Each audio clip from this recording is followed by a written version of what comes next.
샬롬! 잠언은 돈에 대한 이야기를 우리에게 해주고 있습니다. 근데 그것이요, 긍정적으로도 말하고 있고요, 부정적으로도 말하고 있어요. 우리가 어제 나눴던 것처럼 돈에는 사람이 그 돈을 의지하고 돈을 우상으로 만들고 그리고 돈의 조정을 받고 이 돈의 종이 될 수 있는 가능성이 아주 크기 때문에 하나님이 함부로 돈을 주실 수도 없고, 또 우리가 돈을 가지고 그 돈으로부터 뭔가 이렇게 자유로울 수도 없는 거예요. 스스로 신이 될 확률이 큽니다. 돈이 있음에도 불구하고 하나님을 의지하고 하나님께 묻고 하나님께 통제되는 그 사람, 하나님은 그 사람을 기다리고 그 사람을 만들기 원하지만 쉽지 않다 그랬어요. 그러나 그것을 다 도전해야 되는 것도 아니에요. 그것을 잊고 하루를 사는 그리스도인으로 일용할 양식을 주시는 하나님을 믿고 그 광야를 지나갈 때 그 훈련을 잘 통과한 사람 중에서 하나님이 특별히 물질로 사용할 사람이 있으면 일용할 양식 이상의 풍성한 물질을 통해서 그 사람으로 하여금 사역하게 하신다는 거죠. 그러나 기본적으로는요, 이 돈에서 자유할 수 있는 사람이 쉽지 않기 때문에 신약 성경도 이 돈에 대해서 굉장히 조심하라고 우리에게 이야기를 하고 있습니다. 히브리서 기자 13장 5절인데요. 돈을 사랑하지 말고 있는 바를 족한 줄로 알라. 그가 친히 말씀하시기를 내가 결코 너희를 버리지 아니하고 너희를 떠나지 아니하리라 하셨느니라. 일단 돈을 사랑하지 말라는 말이 이게 신약 성경에 자주 나와요. 부자가 되지 말라, 돈을 소유하지 말라, 이런 거하고는 좀 달라요. 경고의 내용이 돈을 사랑하지 말라 하는 거예요. 돈을 사랑하는 게 뭐예요? 사람은요, 사랑하는 사람의 종이 되게 되어 있습니다.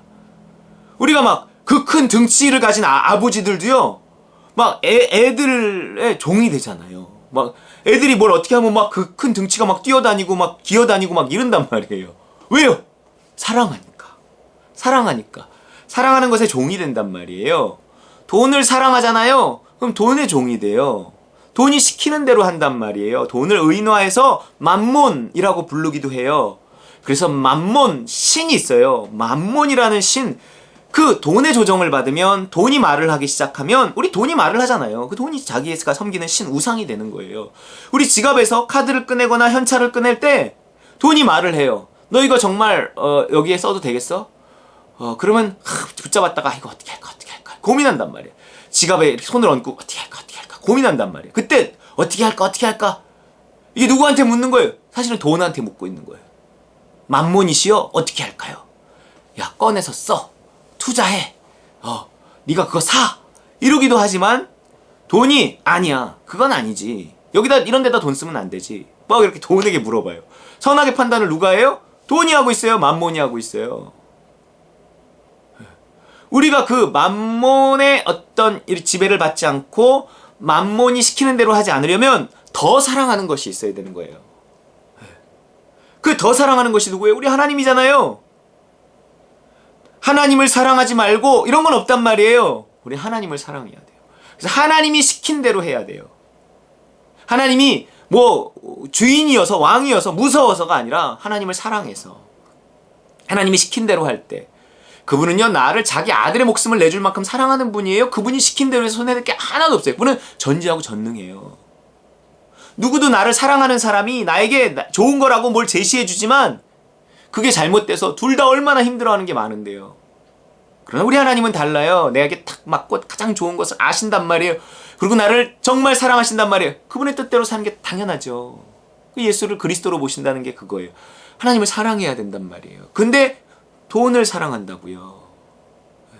그러면 예수가 그리스도 될 수 없어요. 그렇기 때문에 돈을 사랑하지 말라는 거예요. 돈을 가지고 있어도 예수가 그리스도 될 수 있다면 그것은 문제가 되지 않는다는 거예요. 하나님의 뜻대로 그 물질을 사용할 때 훨씬 큰 유익이 있어요. 내가 그 돈이라는 어마어마한 우상을 십자가에 못 박을 수 있는 거예요. 통제할 수 있는 거예요. 하나님의 뜻대로. 하나님은요, 그런 사람을요, 엄청 훌륭하게 보세요. 심지어 세상도 훌륭하게 봐요.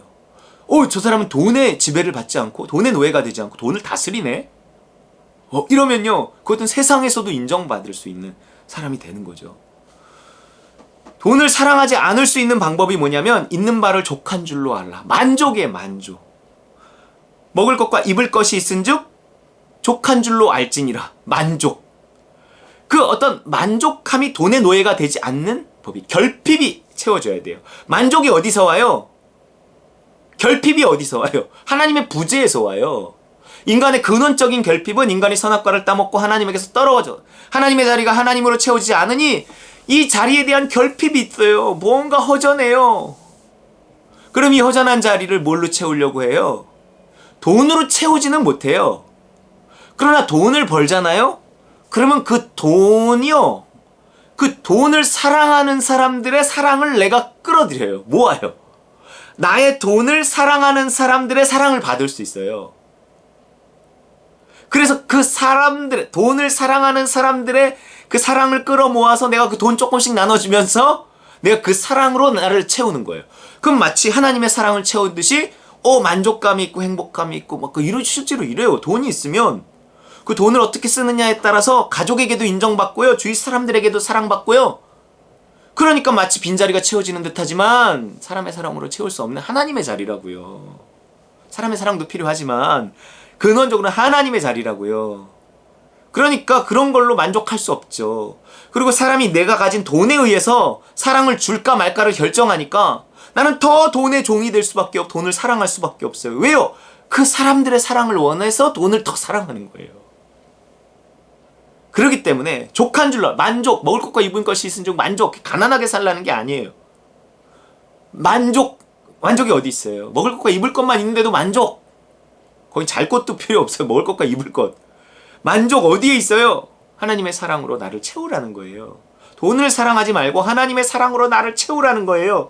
그래서 그 하나님의 사랑으로 채워졌을 때 만족함이 있고, 만족함이 있어야 돈을 사랑하는 자리까지 안 간다고요. 돈이야 필요하죠. 당연히 돈을 벌어야죠. 일을 해야죠.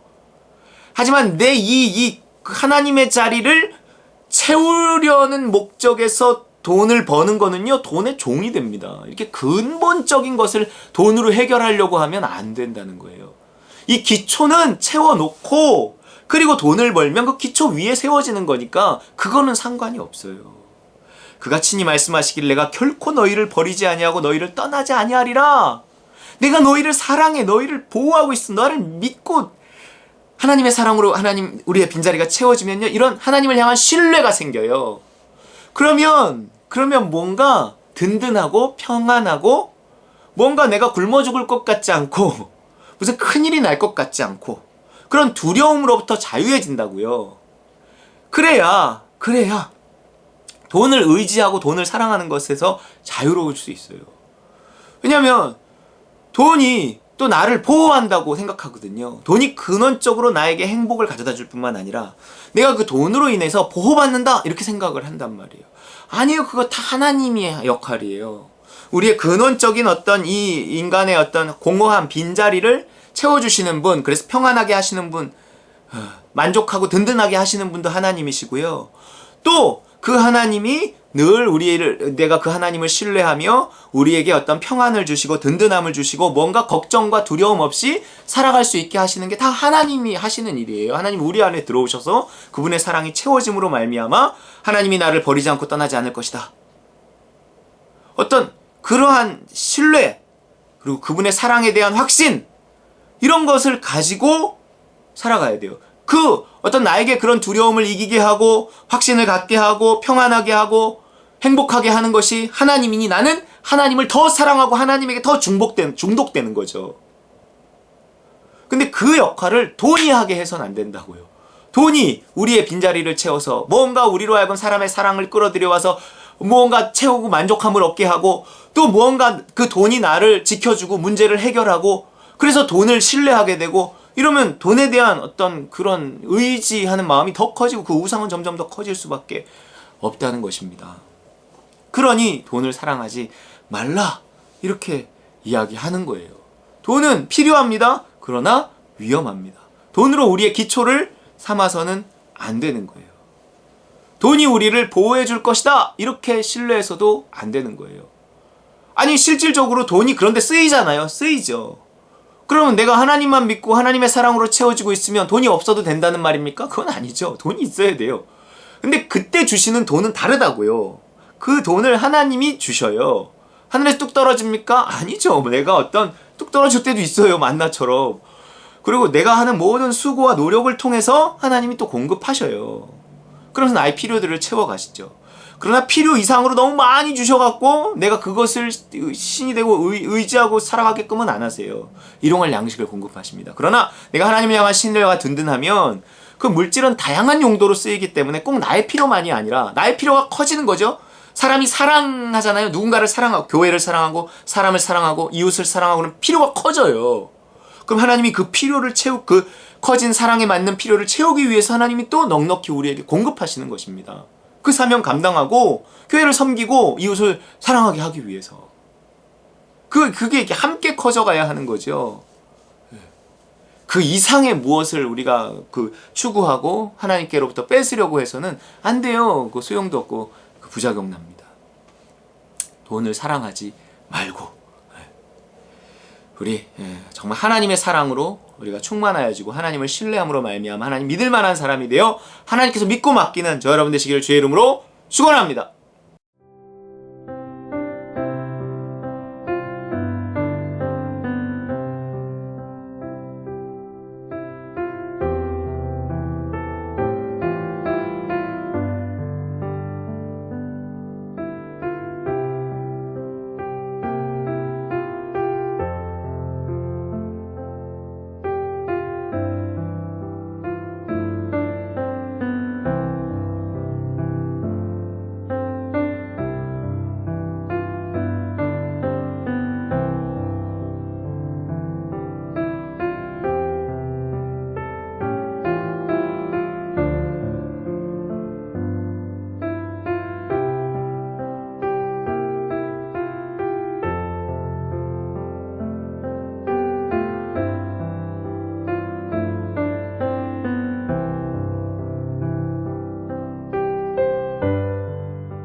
안녕.